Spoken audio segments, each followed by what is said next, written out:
million in revenue that we generated since we started the business, right? So Rob, I've been coaching Rob a lot about, Cyber News Live and what he's going to do with building his business. And you've got to have this revenue model, and you've got to be able to figure out, because what investors want, and I'm a big time investor too, by the way. So I invest in a ton of companies. I'm on boards. I've got positions in companies. I've got a company called Drever Holdings LLC, where I've made 2 investments in the last week, where I will place anywhere from 100 to $1 million of my own personal capital into businesses to back them. I guess I've done as low as 25 at some point, but I'm really kind of focused on that 100 to $1 million going forward, where I can back entrepreneurs like Rob or myself or others, right? And as soon as I'm convinced that person, I will always bet on the entrepreneur. I've been investing in Rob since I met him. I will continue to invest in Rob, as I'm doing tonight with you guys. And, and he's a really, really smart, good guy. And so that's a really good segue into the cyber ransomware, because he's the first person I called when I was literally sitting in a meeting at 8:30 in the morning on a, what was it, Tuesday, Rob, I think it was, or a Monday. And all of a sudden I'm watching my screens of my employees. The BitLocker's coming up and the screens are going blue. And BitLocker is what we use internally as a tool to help secure our network. At least it was. And I think it still is, actually. And I immediately knew that something was going on. I said, this is like, we're under attack. I'm like, pull the plug. Literally, the server room was sitting behind me. We immediately got on the phone with folks. The person that was my, running my infrastructure for me here, he dealt with our IT service provider to call them and tell them to pull the plug on this stuff, figure out what was going on, shut the network down, and start running forensics. And then I immediately called Rob, and within 15 minutes, I was on the phone with the head of the cyber division of Washington Headquarters Service with the FBI, who is a close friend of Rob's. So if you ever have any question about, the circles that Rob runs in, he runs with guys like me. He runs with guys that are a lot bigger and more successful than me, but he also runs with some of the most senior leaders in the cyber world. And he's super plugged in. And for a company like AIG, that's an insurance company that does a lot of cyber insurance, by the way, for him to be the guy who runs all of their training and their tabletop exercises, globally for that firm, I mean, that's a big deal, right? So I bust Rob's chops a lot because he is like my little brother, or my adopted son, however you want to say it. But, Rob, it really is the best at what he does. And his personality is just phenomenal. His bedside manner is phenomenal. And, and I think you test people's true, kind of fortitude in life, and their leadership capability in times of crisis. And, I just had an incredible sense of calm about myself. I said, look, this is just another speed bump along the road. I've got insurance. We've got backups of our stuff. This is disruptive, but they didn't get on any. The only thing that they locked down, really, they infected about 12 to 15 workstations, and left a ransom note for us in there saying, hey, we locked up your stuff. Start negotiating with us, and and pay us in Bitcoin, and we want X amount of money. And so we started. First thing we did was call the FBI. First thing I did was call Rob. Then we called the FBI together, called our service provider, and then we called our insurance company. And the insurance company set a SWAT team in that was unlike any other service provider I've ever seen. So think of this as the. Have you guys ever heard of ProServe? So like when your house if you have a flood or something in your house, there's a company called ProServe that comes and like cleans it up. They do remediation work, right? Well, this company was like the ProServe of cyber, right? You call them when you have an emergency, your house catches on fire, you have smoke damage, you have flood damage, whatever. They send a SWAT team in of professionals, and they start diagnosing what's going on. They start ripping up carpet, they start cutting out drywall, right? And that's what they do in homes. What they do here is run the most sophisticated diagnostics with the most sophisticated tools that you've seen. They identify the threats. They try to break down the blockchain to figure out where it is, because they're all using blockchain and crypto. Which is, lots of different views on crypto. I'm in the Warren Buffett camp on crypto. I think it is a in vogue thing to do. I totally believe in blockchain. I think blockchain's amazing. But you're seeing what's happening to the U.S. dollar, while the economy here is in hyperinflation, and the highest inflation we've been in a very long time. But you're looking at what's happening around the world. And for the first time since the euro came out, it's on par. It's dollar for dollar. In fact, the dollar today may be worth more. I haven't checked in the last 4 or 5 days. And so what does that tell you? So all you crypto believers that are out there, as crypto crashed, the stock markets start to crash and are really unstable. There's a war in Europe. Where does everybody run to put their money? Behind the United States greenback. It is still the #1 currency in the world. It's the most tradable currency in the world, and it is here to stay. It is not going away. So I'm not saying you shouldn't believe in crypto and that there's not a place for it at some point in the future, but it's an extremely volatile market that is not asset backed, right? And it's hard to track because of the blockchain. It's not supposed to be hard to track, but it is hard to track because of the blockchain and the way they do it. And so, we had to learn about all these things, and we had to learn about, they demanded their ransom in crypto. Well, do we negotiate with terrorists, right? If anybody's ever read, Getting to Yes, it's a Harvard negotiation book, right? Put that down on your reading list. It's the #1 book you guys should read to learn how to negotiate. And in there's a chapter that says you cannot negotiate with terrorists. Well, I'm here to tell you that these guys are terrorists, but their terrorism is a business. They run it like a business. They're extremely sophisticated at what they do. They cover their tracks extremely well. Many of them are state-sponsored. Many of them come out of China, Russia, and the Eastern Bloc of Europe. We knew for a fact that that's where this was coming from. And in fact, they had used a technology that was developed by NSA and was released as a part of a leak that happened, and they weaponized that and they used it against the U.S. and U.S. companies. And that was the ransomware attack that they used on us. So all in all, it was about a $500,000 cost to our business. It caused a disruption in our internal staff because we were able to stop it quick enough and identify it quick enough that the only thing they really locked me out of was my financial system. And the only reason I couldn't just say, basically F you, to the terrorists is because my IT provider wasn't providing the appropriate backups. Once we paid them, they gave us a full report of how there is honor among thieves, apparently, because they gave us a full report of how they got in, where they found the compromised password, how they trolled our systems to wait for the right moment, to then use that to create an administrator account, and then to start locking people out of their accounts with our own technology. And that was all done on the dark web. Somebody had a compromised password and a username that was sold on the dark web through these brokers. There's brokers out there that sell bad information. They pay for that usually in crypto also. And then they use that information to then stage an attack on you. They look at your company, they do their research, they figure out exactly what your point is, your break-even point of, hey, no, I'm just going to tough this out and just scrap the technology and start over, versus no, I'll go ahead and pay the $250,000, in ransom fees. So, I can't remember exactly what did we end up paying him, Rob? I can't even remember. Yeah, it was a monetary amount. It wasn't a Bitcoin, but it was approximately 250, 240. Yeah, but it was Bitcoin, and it was done in crypto. So we had, and to do that, by the way, I've never traded in Bitcoin. It's way too volatile of a market, and I was not. The billionaires have to trade in it, by the way, because they can't afford not to, because they've got billions of dollars, so they can drop, 100 million into crypto, and if it turns to dust the next day, or they lose their key, it's a very small portion of their net worth, and they're afraid of missing out on something, which is one of the reasons why you see a lot of the big firms run to crypto. And this isn't an anti-crypto message to you guys. This is just my experience in watching what's going on and me not being an early adopter of that.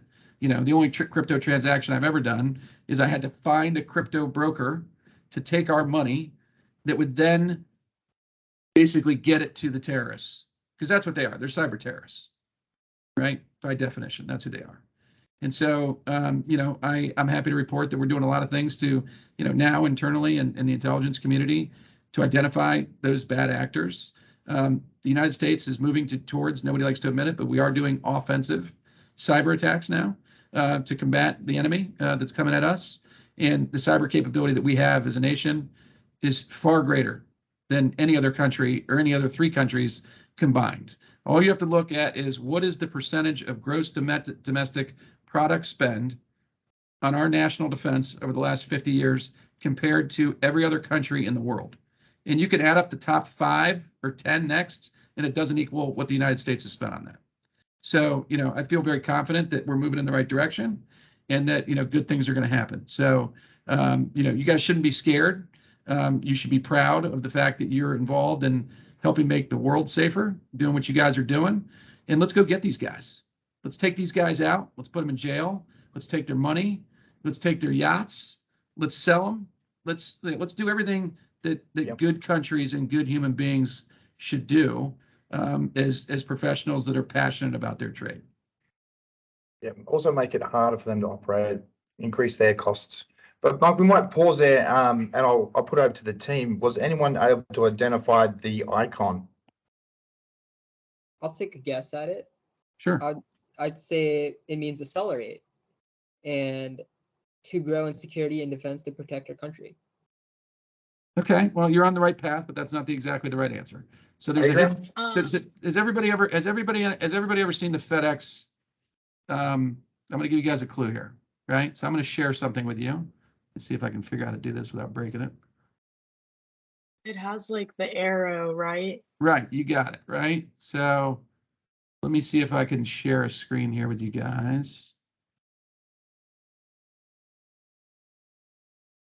Adrian, was that what you're thinking as well?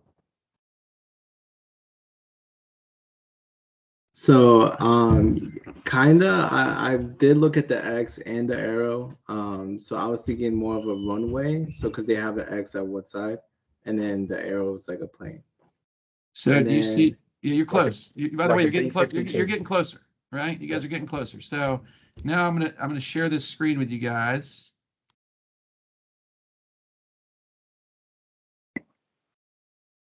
You guys see the screen? It's coming up now. Layla. Can you guys see it? Yes.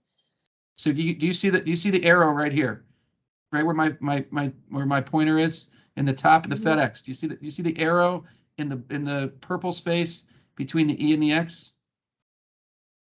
Yeah.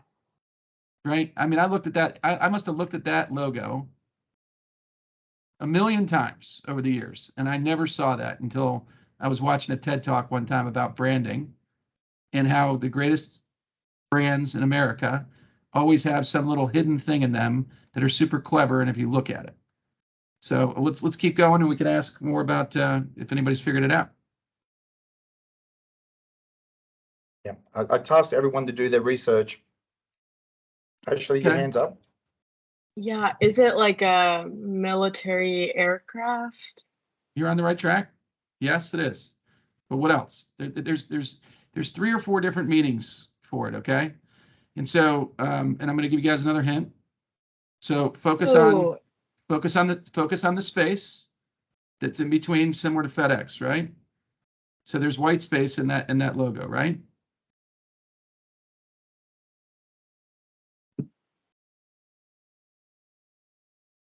Do you see an X? Looks like an, Do you see an X? Okay.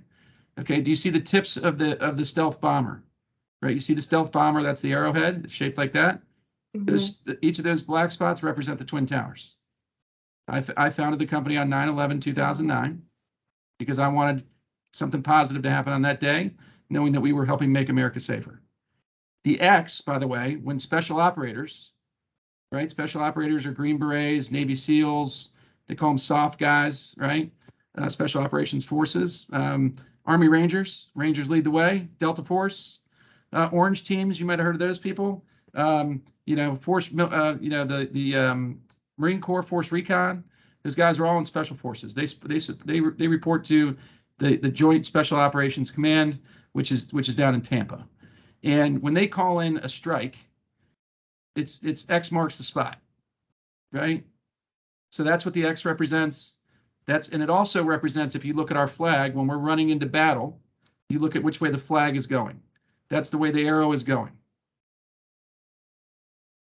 Well, that's amazing. I mean, you talked about how you care so much about what you're doing, your mission, and anyone can do that, just talk, but you can really tell how you show it through your work down to the last detail, like the logo. That's amazing. Yeah, and it's the details that make a difference at the end of the day, guys. Like, work hard, be smart, don't do too many stupid things. We're all going to do stupid things. Don't do too many stupid things, right? If you do something stupid, try not to do it twice, right? Learn from your mistakes, but just be passionate and, and love what you do. Just find your passion, find your why. And maybe it's, Cyber News Live here, guys. Maybe you guys could be the, the founding members of this team. You're helping Rob build this business from the ground up, and you're getting great experience, and you're gonna have a great resume. You're gonna have a great internship on your resume that'll hopefully hope get you guys to the next phase of your career and your life and what it is that you guys want to do. Thank you very much. Guys, I'm open for questions. Fire them at me. I'll sit here for as long as you guys want. Seriously. I mean, I'm in my office. I got more work to do. I won't be going home till 11 o'clock tonight. So, Adrian. All right. Well, I do have a question. So on your website, it talks about how you've hired over 100 employees. What is something that you would say that stands out in the resume, or what is something that you look for besides hard work and dedication? We recently spoke with a recruiter, and he said that headhunters and recruiters don't really look for certifications. Would you agree? No, I disagree completely. By the way, that wasn't a very good recruiter or a very good headhunter. I don't know who that was, Rob, but no, absolute certifications are hugely important. So, especially in the government contracting world, they may not be as important in the commercial world, but if you're going to go work at Amazon, they want you to be AWS certified in whatever it is that you're going to do. If you're going to go to Microsoft, you have to have the certs. So you guys should be stacking up right now as many certs as you can possibly handle getting, because those certs are what's going to drive your salary, your experience, and those certs are what's going to drive your salary. And it's going to give you opportunity and flexibility, right? So Next it's question. huge. And we've hired, by the way, I've hired well over 1,000 people since I started this business. Thanks, Mike. Great response. Awesome. Thank you, Mark. Sure. Fizzle. Yeah. So I had one question, and that is, how do you think the business will reach 100 million by 2025? It's through, rinse and repeat acquisitions. So it's really about, getting out there with your customers and having the FaceTime with them. We've changed our deal profiles. The size deals we're going after are different. We're going big game hunting now, right? As you grow and as you get bigger, I mean, this is a hunt, right? You're hunting for new business, right? We got to go out. We got to hunt it. We got to shoot it. We got to kill it. We got to clean it. We got to drag it back. And then we got to feed the family. We got to eat it, right? I mean, that is business, by the way. And it's just what you got to do. And, so, you go from hunting small game as you evolve to hunting bigger game as you evolve. And we're now competing and taking out that national name check program that we won with the FBI.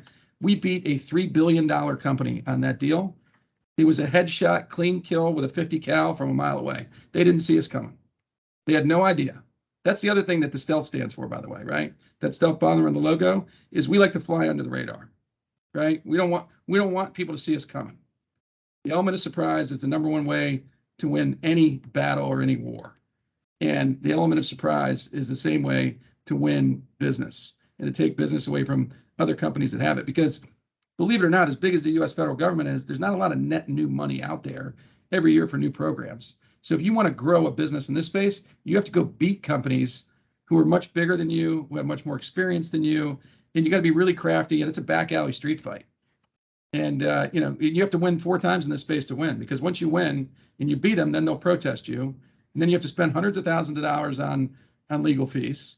And you got to win again, and then you got to win again, and you got to win again until they finally tap out, which, after 13 months and $400,000 in legal fees.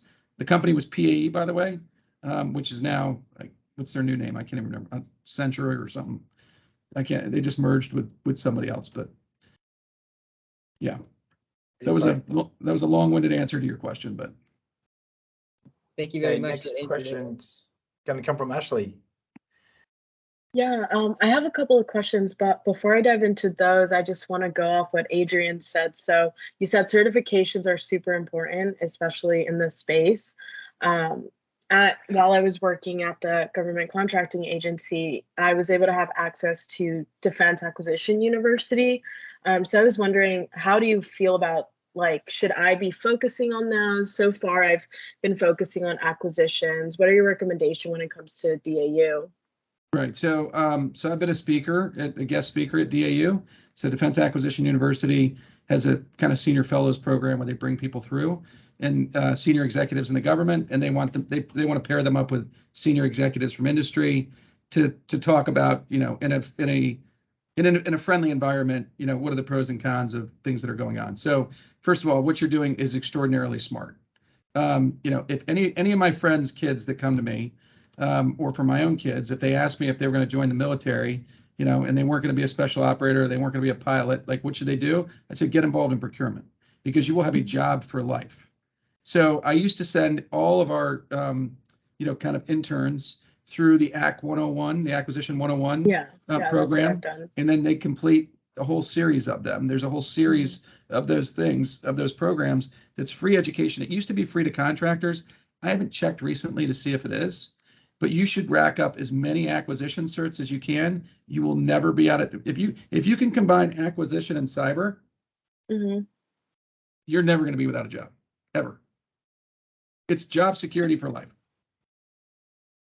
Because the United States federal government is never going to stop buying, and they don't have enough young professionals who really understand the acquisition space, nor how to buy new progressive types of software and services that are needed to combat these cybersecurity issues that are out there. They're very antiquated and they're very slow. It's very bureaucratic, right? And so they're trying to do things to change that, and it's a marathon, not a sprint. But I would say, continue down your acquisition path, continue down your cyber path, and where those two intersections meet, you could go work for U.S. Cyber Command in their procurement organization, and at your age, you could go from being a GS, 5 when you graduate, or 6, whatever they're hiring at, to a 15 in probably 4 to 5 years. And that's lightning speed, because you become an expert in something. Certainly within 10 years, you could go from being a 5 to a 15 or an SES. And when you're spending, they're spending billions of dollars, on these contracts. And when you start doing those level of transactions, and you really understand the procurement and the far inside now, that's a really, really smart thing. I don't think you realize how smart of a choice you made. I don't. I remember I started posting the certs that I was getting on LinkedIn, and like my parents' friends were like calling me, and they were like, "Do you know what you're doing is so good?" And I'm like, I did not know. So thank you for that information. Another question that I had is, what early setbacks in your career ended up giving you an advantage, or what did you do, from a young age or from early in your career to give you the opportunity to become a leader, CEO for Accelerate Solutions? Yeah, so I'm not a guy that believes you have to fail before you can succeed. But I failed many times along the way. I fail every day. But I keep trying to get better every day. And I try not to make the same mistakes twice. So there was a time in my career where I was given a program to run that was a troubled program. It was a 5-year, $250 million deal at IBM. I was like 26 years old. And they said, we have this broken program and we need you to go fix it, because I got a reputation of fixing things. So I went and I fixed the program, and we made it very successful. And there was a recompete for that contract that came up, and a series of events happened that were really outside of our control, and we lost the recompete for it. And I'd been the number 1 performer in my group for like the last 4 years.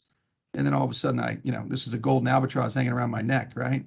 So, I had a lot of people saying, see, we told you, the people that were jealous of the success that I'd had. See, we told you that guy wasn't all that, and I just, you got to let pull those arrows out of your back and move on. But then I went on to basically take down another, several $100 million worth of work the following year. And I was right back to number 1 again. And so I think it's just the resiliency. I think it's the commitment that I made to myself. So guys, I came from nothing. Like, my parents had no money. I was on food stamps growing up. I got free lunches at school. I'm the first guy in my family to graduate college, right? And Rob can tell you the extent of, some of the toys and other things that I have now, which are all just trophies in the case, by the way. The only thing that money represents to me is freedom. But I made a decision very early on that my children would never feel the way that I felt as that young person, having to be embarrassed and teased, walking through the lunch line, getting, with my, oh, you're one of the kids that gets the free lunches, let me check you off.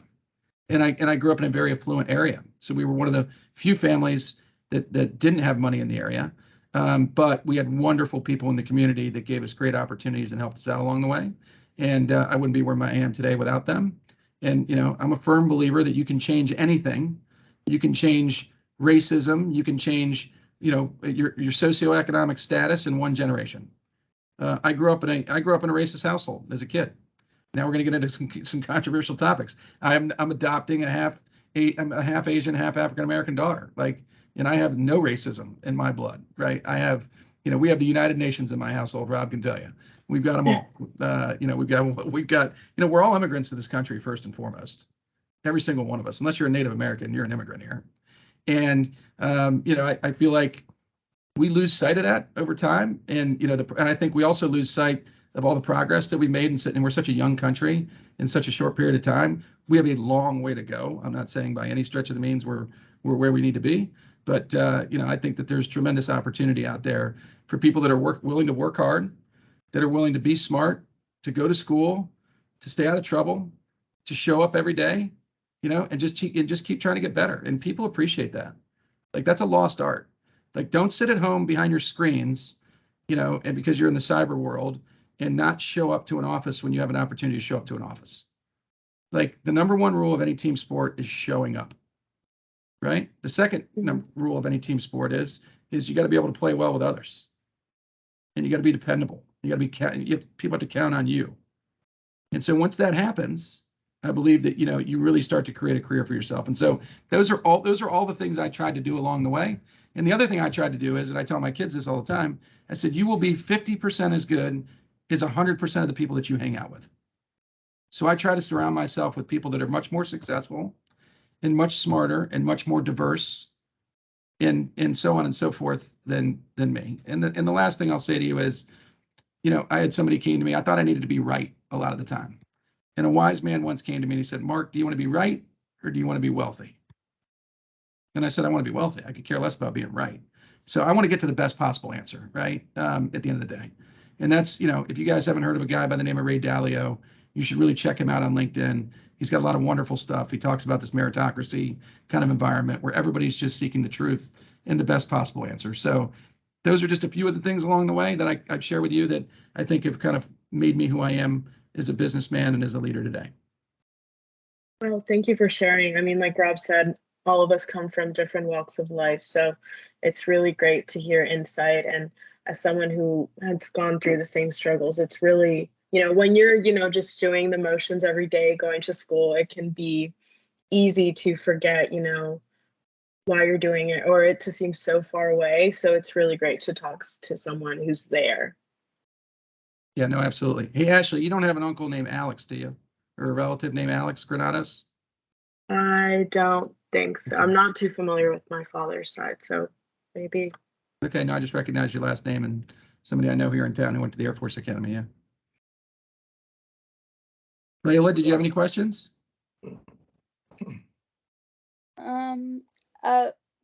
It was more general, just speaking on, I read your interview with, I think it's Executive Biz, and you talked about your lily pad approach, as well as speaking about diversity. We just spoke about diversity.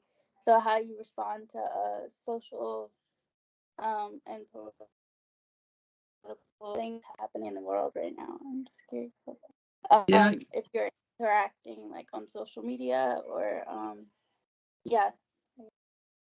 Yeah, I mean, in general, from a corporate perspective, I try to stay very non-political. I mean, we support Republicans, we support Democrats, we support, every diverse group of people on the planet, essentially. And so, I try to treat, everybody the same way, that we're always looking for the best person for the job. But we also recognize that sometimes people need an opportunity that didn't exist before they met us. And if they show that they have the right hustle and the right hard work ethic that we're looking for, and they're trainable and coachable, I'll take that any day of the week over, somebody that's got an MBA from Harvard who won't listen. I've had more people from Harvard and Ivy League schools work for me than pretty much anybody I know. And, I just think you just have to be very pragmatic about it and recognize that, we are in a changing environment. Like social norms are changing. You may agree with them, you may disagree with them, but change is happening. And the great thing about this country is everybody can have a different opinion about it. And the one thing I do wish is that we could actually get back to the roots for which this country was founded, which is on open dialogue and debate, and that it wasn't such a divisive thing. And that's just tough in the political environment that we've faced over the last several years, and actually really over the last 15 years. I think it's just been very divisive. And obviously a lot of that comes from race relations and the challenges that still exist and the events that have occurred that are horrific throughout history. And but at what point are we all going to realize that we're all immigrants here, that you can't hold me accountable for the sins of my fathers and my grandfather, that you have to judge me on me, the man who I am, and what I'm doing every day moving forward. And I think that's the way I think about life, right? And I think about what changes social norms and what moves people from certain socioeconomic positions into others is education and opportunity. And I think we have it really backwards in this country. Like, you just drive around Loudoun County if you live around here.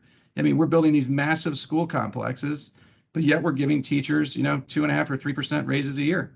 Like, why are we sinking hundreds of millions of dollars into these brick and mortar facilities and not shifting the model around and going and getting the best and brightest talent that we can find to create educational opportunities for people that didn't exist before, right? And we can do that. And yet Baltimore is a wonderful example of that, right? I mean, there is so much tremendous opportunity that used to be, the number one port in the country.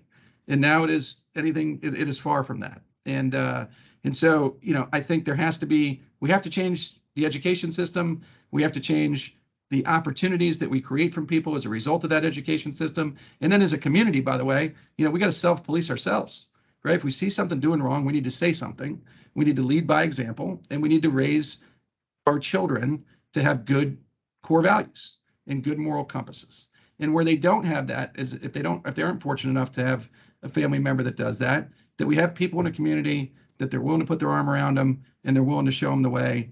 They're willing to adopt them. They're willing to take them in. They're willing to give, every kid comes out of the womb, with nothing but prosperity and happiness for the most part. They don't know any better. And I think that we as a group and society, can do a lot more to do care and feeding for underprivileged and underserved communities, and create opportunities for kids like me. If I hadn't been in my mother hadn't divorced my dad when I was 6 and moved me from a very rural part of Connecticut to a very affluent part of Northern Virginia, and the only reason we're up here is because there was family here, then I probably wouldn't be sitting where I am today. I'd be doing something different. I think I'd be a leader. I think I'd own a business, but I wouldn't be doing this.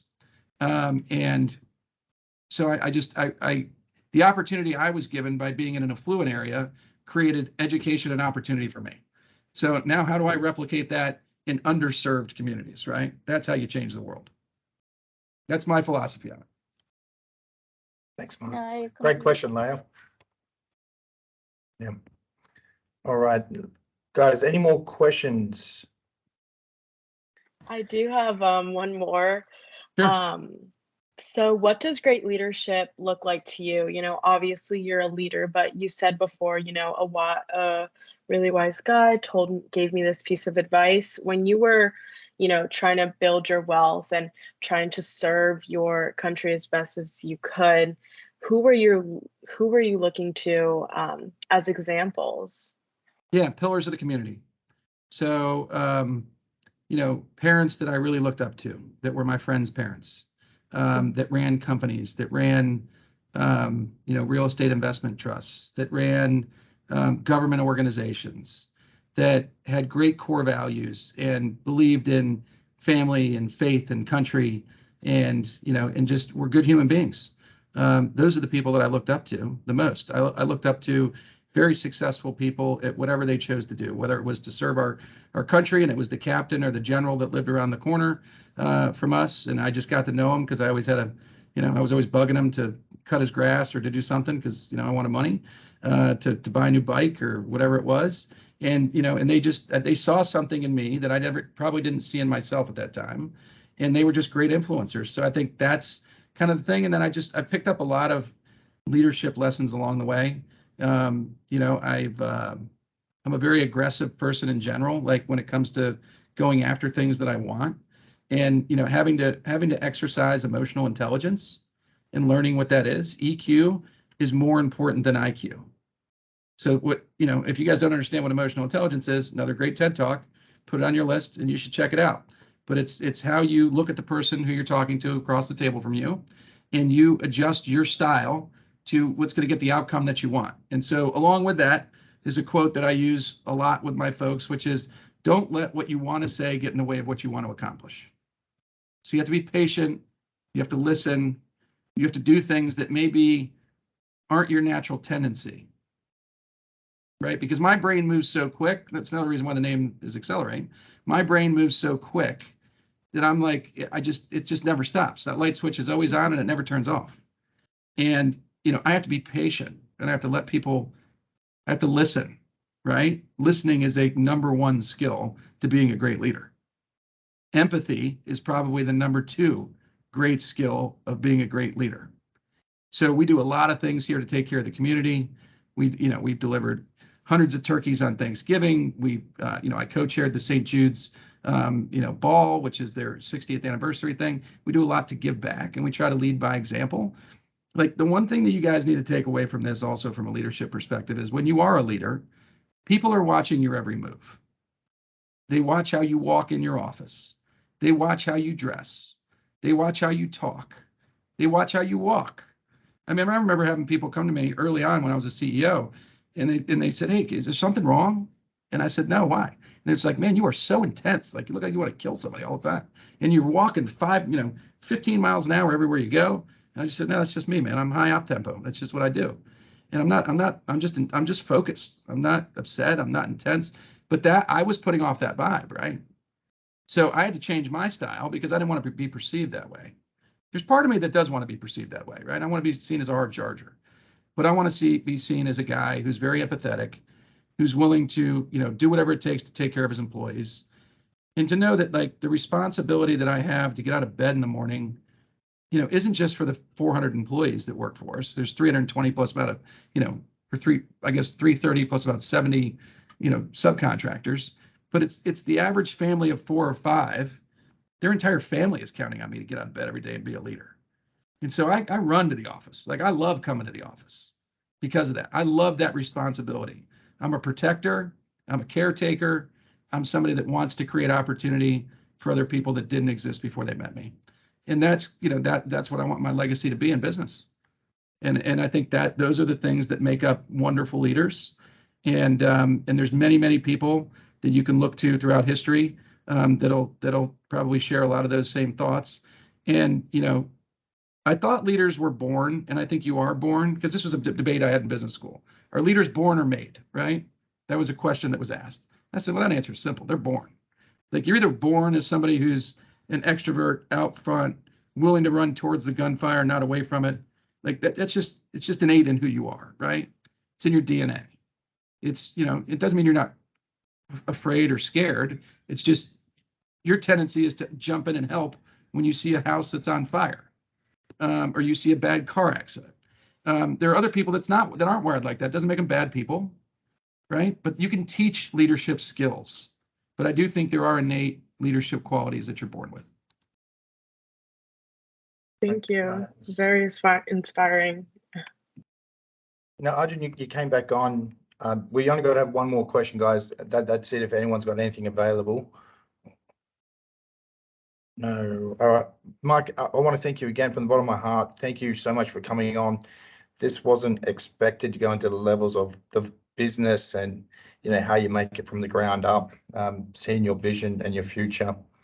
I think it'll give everyone who was on tonight, that level to strive for. And, this isn't just a cyber news intern. This is entrepreneurial. This is a startup. This is giving you guys that best step forward to make it the right decisions for your careers. No, absolutely, guys. And I wish you all the best of luck. And, you get my contact info from Rob. If you guys are interested in other internships after Cyber News Live, if you're interested in that, let us know. We run a great intern program here. I'm not trying to steal Rob's interns, but But Ashley, we may have a spot for you. That's awesome. Thank you so much. All right.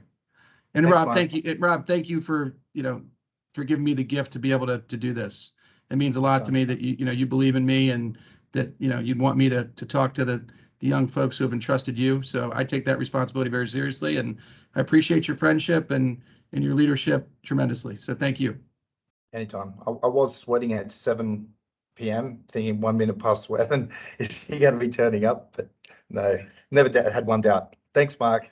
All right. And then I'll talk to you guys everyone, soon. thank you so much. I really All do right. appreciate that. All right. Thank you. Bye. Thank you, everybody. Thanks, guys. And I'll see you all tomorrow night. You too.